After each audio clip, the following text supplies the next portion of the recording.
دل اور تم پارٹ 2۔ پلیز آپ سے ریکویسٹ ہے کہ ویڈیو کو پورا دیکھیں، اس میں انٹرسٹنگ کہانیاں ہوتی ہیں، اور چینل کو سبسکرائب کریں۔ شہیب نے پھر مسکراتے اپنی ماں کا ہاتھ پکڑ کر چوما تھا اور پھر ان کی طرف دیکھ کر سوالیہ انداز میں بولا، امی جان، آفس کے لیے ہو رہی ہے دیر، اگر اب آپ اجازت دیں تو کیا ہم جائیں؟ اس کی آواز آہستہ اور لہجہ سوالیہ ہونے کے ساتھ ساتھ انتہائی نرم تھا۔ فائقہ بیگم نے مسکراتے ہوئے مثبت میں سر ہلایا اور شہیب اور عمار کے گالوں پر پیار سے تھپکی دی۔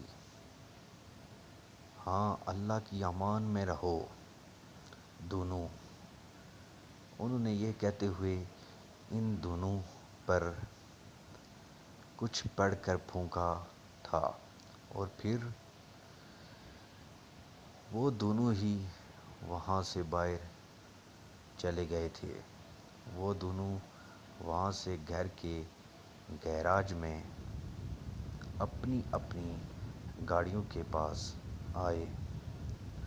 وہ آفس کے لیے الگ الگ گاڑیوں پر جاتے تھے کیونکہ ان کے گھر آنے کی ٹائمنگ میں اکثر فرق آ جاتا تھا۔ یہ تھی آج کی ویڈیو۔ پسند آئی ہے تو پلیز چینل کو سبسکرائب کریں اور پلیز ویڈیو کو پورا دیکھا کریں، اس میں انٹرسٹنگ اور انسپائریشنل سٹوری